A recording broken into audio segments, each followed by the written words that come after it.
ఇప్పుడు కేవలం 7,999 up to 10 kgs వరకు బరువు తగ్గి అధిక బరువు నుంచి వచ్చే ప్రధాన సమస్యలను దూరం చేసుకోండి. రాళ్లు పట్టుకొని కర్రలు పట్టుకొని కత్తులు పట్టుకొని వాళ్ళ గ్రామానికి వాళ్ళంతా కూడా ఇక్కడ చేయడానికి స్వైర విహారం చేయడానికి అందరూ కూడా ఏకమవుతా ఉంటే ఇదే గ్రామంలో నివాసం అంతా ఉన్న నారపురెడ్డి ఎస్ఐకి ఫోన్ చేసింది 9:30 గంటలకు ఫోన్ చేశాడు. 9:30కు ఫోన్ చేసి గ్రామంలో వాతావరణం సరిగ్గా లేదు, బయట నుంచి కూడా వ్యక్తులు వచ్చారు, వీళ్ళందరి చేతుల్లో రాడ్లు కనిపిస్తా ఉన్నాయి, కత్తులు కనిపిస్తా ఉన్నాయి, వీళ్ళ చేతుల్లో తుపాకులు కూడా ఉన్నాయి, గ్రామంలో వాతావరణం సరిగ్గా లేదు, దయచేసి గ్రామాన్ని ఏదో జరిగే కార్యక్రమం జరగబోతా ఉన్నట్టుగా అనిపిస్తా ఉంది, దయచేసి పోలీసులు రండి అని చెప్పి నారపురెడ్డి రాత్రి 9:30 గంటలకు ఎస్ఐకు తాను ఫోన్ చేస్తే ఎస్ఐ ఆ తర్వాత కొద్దిసేపటికి ఎస్ఐ రావడం జరిగింది. ఎస్ఐతో పాటు 2 కానిస్టేబుళ్లు వచ్చి గ్రామానికి వచ్చి గ్రామంలో ఉన్న పరిస్థితులన్నీ కూడా చూసి ఎస్ఐ సిఐకి ఫోన్ చేయడము, డిఎస్పీలకు ఫోన్లు చేయడము వీళ్ళ కళ్ళ ముందనే కనిపిస్తా ఉంది. చేస్తా ఉన్నాడు కానీ ఎవడు ఫోర్స్ పంపించడు, మనుషులు కనిపిస్తా ఉన్నారు కానీ అక్కడే కానీ ఎవడు కూడా ఆపే కార్యక్రమం చేయరు. చేతుల్లో రాడ్లు కనిపిస్తా ఉన్నాయి, చేతుల్లో కత్తులు కనిపిస్తా ఉన్నాయి, మనుషులు తిరుగుతా ఉన్నారు, మనుషులు ఏదో ఘటన జరగబోతా ఉందని తెలుస్తా ఉంది, అయినా కూడా ఎస్ఐ ప్రేక్షక పాత్రే పోషిస్తాడు. ఎస్ఐతో పాటు వచ్చిన 2 కానిస్టేబుల్ ప్రేక్షక పాత్రే పోషిస్తారు. ఎస్ఐ సిఐకి ఫోన్ చేస్తా ఉన్నట్టుగా, డిఎస్పీకి ఫోన్ చేస్తా ఉన్నట్టుగా, మిగతా వాళ్ళకు ఫోన్ చేస్తా ఉన్నట్టుగా వీళ్ళకు గ్రామంలో కనిపిస్తా ఉంది కానీ ఏ ఒక్కరూ కూడా రారు. పోలీసులు అదనపు బలగాలు రావు. సాక్షాత్తు పోలీసుల సమక్షంలో ఇదే సీతారాంపురం అనే ఇదే గ్రామం జిల్లా కేంద్రమైన నంద్యాలకు కేవలం 15 కిలోమీటర్ల దూరంలో ఉంది. కేవలం 10 కిలోమీటర్ల దూరంలోనే ఉంది. 15 కూడా కాదు, 10 కిలోమీటర్ల దూరంలోనే ఉంది. 10 కిలోమీటర్ల దూరంలో జిల్లా హెడ్ క్వార్టర్స్. ఆ జిల్లా హెడ్ క్వార్టర్స్ లో ఎస్పీ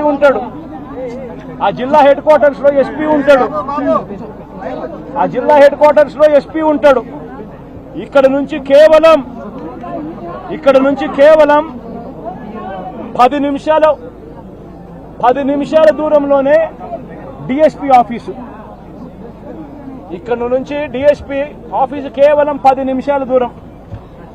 ఎస్పీ ఉండేది కేవలం 10 కిలోమీటర్ల దూరంలో ఎస్పీ ఉన్నాడు నంద్యాల హెడ్ క్వార్టర్స్ లో.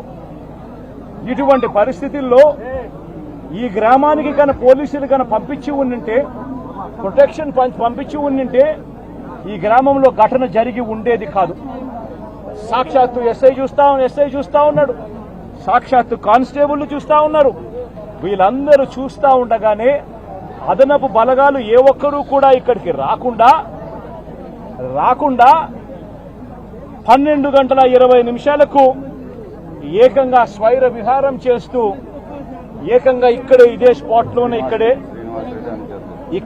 స్పాట్లోనే ఈ గ్రామానికి సంబంధించిన అన్యాయమైన నాయకుడు, ఇక్కడ సంబంధించిన ఎమ్మెల్యేకి సంబంధించిన ప్రోద్బలం, ఇక్కడికి సంబంధించిన చంద్రబాబు నాయుడు గారు, లోకేష్ గారు, వాళ్ళిద్దరి అండదండలు, వీళ్ళందరి అండదండలతో పోలీసులు ఎవరూ కూడా పంపించకుండా, పోలీసులు ఎవరూ కూడా ఇక్కడికి రాకుండా సాక్షాత్తు ఎస్ఐ సమక్షంలో, సాక్షాత్తు 2 కానిస్టేబుల్ సమక్షంలో స్వైర విహారం చేస్తూ ఏకంగా నరకడం జరిగారు.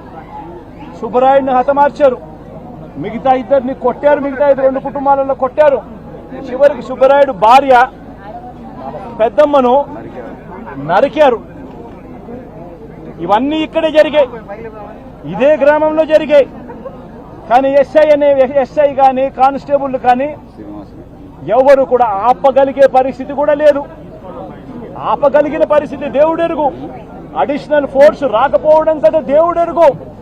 చివరికి వీళ్ళు హత్య చేసిన తర్వాత 12:59 ఆ ఫోన్ చేసిన 9:30కు ఫోన్ చేసిన ఎస్ఐ ఊరికి వస్తే ఎస్ఐ నారపరెడ్డిని నువ్వు పోలీస్ స్టేషన్కి వెళ్ళిపో అని చెప్పి ఎస్ఐ చెప్తే నారపరెడ్డి పోలీస్ స్టేషన్లో ఉండి 12:59 అంటే 1 గంటకు జరిగిన ఘటన తెలుసుకుని పోలీస్ స్టేషన్ నుంచి నారపరెడ్డి ఎస్పీకి ఫోన్ చేస్తాడు.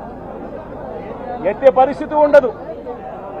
మనుషులు అక్కడే ఉన్నారు, చంపినారు, వాళ్ళని కనీసం పట్టుకోండి, జరిగింది ఇన్సిడెంట్ నాకు తెలుస్తా ఉంది, నేను ఫోన్ చేస్తా ఉన్నాను, మా ఇంటి దగ్గర సీసీ కెమెరాలు ఉన్నాయి, సీసీ కెమెరాల దగ్గర నుంచి వచ్చిన ఫుటేజ్ నా ఫోన్లో కూడా లోడ్ అవుతా ఉంది, మీకు కూడా పంపిస్తా ఉన్నాను, కావాలంటే చూసుకోండి, చెయ్యండి, ఎస్ఐలు అక్కడే ఉన్నారు, ఎస్ఐ సమక్షంలోనే ఇవన్నీ జరుగుతూ ఉంది అని అంటే అప్పటికి కూడా పట్టుకునే దానికి కూడా కనీసం అదనపు ఫోర్స్ రాదు.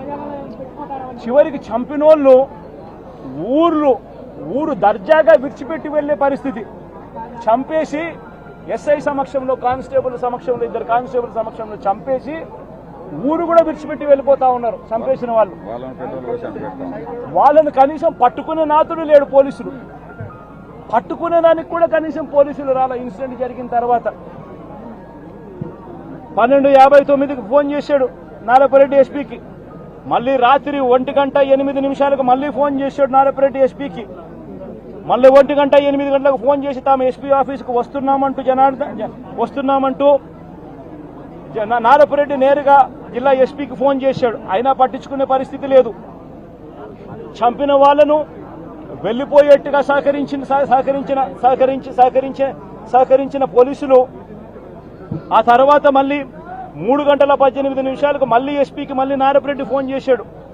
హంతకుల ముఠాలో ఒక వ్యక్తిని అతి కష్టం మీద మేము పట్టుకోగలిగినాము, ఆ పట్టుకున్న వ్యక్తిని మీ దగ్గరికి తీసుకొని వస్తాము, మీకు సరెండర్ చేస్తున్నాము, ఆ మనిషిని తీసుకోండి, మీరు అరెస్ట్ చేసి మిగతా వాళ్ళని కూడా పట్టుకునే కార్యక్రమం చేయండి అని 3:18 ఆయన ఫోన్ చేస్తాడు.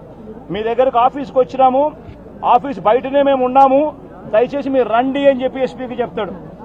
చివరికి ఎస్పీ రాత్రి 3:20 నారపరెడ్డికి ఫోన్ చేసి మీరు పట్టుకున్న రమణ అనే వ్యక్తిని నంద్యాల 3 టౌన్ పోలీస్ స్టేషన్లో అప్పగించాలని చెప్తాడు ఎస్పీ. తర్వాత కొందరు పోలీసులు వచ్చి రమణను ఎస్పీ ఆఫీసులోకి తీసుకుపోయారు. ఇంత దారుణంగా జరుగుతూ ఉంది. నేను అడుగుతా ఉన్నట్టు కొన్ని సూటు ప్రశ్నలు నేను అడుగుతా ఉన్నా. నేను ఒకటే అడుగుతా ఉన్నా, ఈ గ్రామంలో ఈ ఘటన జరుగుతూ ఉంది అని చెప్పి మీకు ఫోన్లు వచ్చినాయి. ఫోన్లు వచ్చిన తర్వాత ఎస్ఐ వచ్చినాడు, కానిస్టేబుల్ సమక్షంలో జరుగుతూ ఉన్న విషయాలు చూశాడు. చూసిన తర్వాత కూడా ఎందుకు అడిషనల్ ఫోర్సు ఈ గ్రామానికి రాలేదు? నా మొట్టమొదటి ప్రశ్న, ఎందుకు రాలేదు? తర్వాత ఎస్ఐ సమక్షంలోనే ఏకంగా మారణకాండ చేస్తూ మనుషులను చంపేసే స్థాయిలోకి